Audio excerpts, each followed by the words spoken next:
Thank you so much for joining me, Megan the trainer, for another segment of Megan's Movement Minute.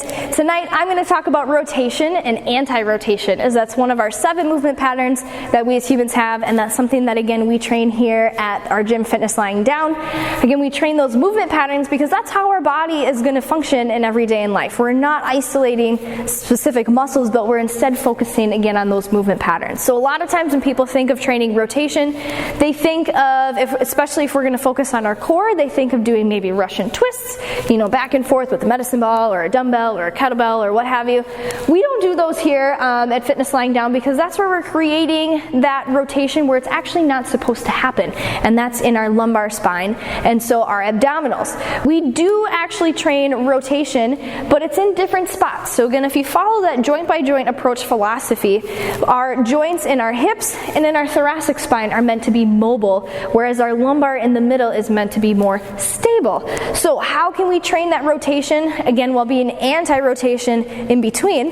We have a couple different things that we can do. The biggest one one of them is going to be focusing on pivoting, so where the rotation is starting at our feet and is really focused up at our hips. I did have a whole Megan's Movement Minute on this, so if you need more info on pivoting, feel free to look that guy up. This is going to start in our feet, so I swing that heel around and I come right back to the middle.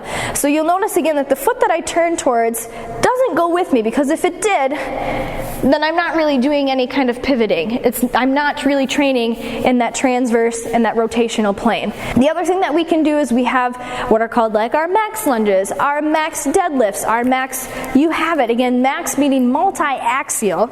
So our big famous one, of course, that everybody knows is typically the max lunge. So for the max lunge, we have that rotation happening up in our thoracic spine versus in our hips. So if you'll notice, my hips stay square as I go into my lunges, but I am turning a little bit kind of up in my shoulders and my ribs, but I'm not turning so much in my abdominals and in my lumbar spine. So I'm keeping that stable, the anti-rotation, whereas I'm creating that rotation up again in my ribs and my thoracic spine. So that's really where we want to train in terms of creating rotation. In terms of resisting rotation, that's where it's going to be more of that abdominal focus to keep, again, our lumbar spine in that stable, safe position. So now that you know better, let's go out and do better so we can all be better. Please don't hit the pause button.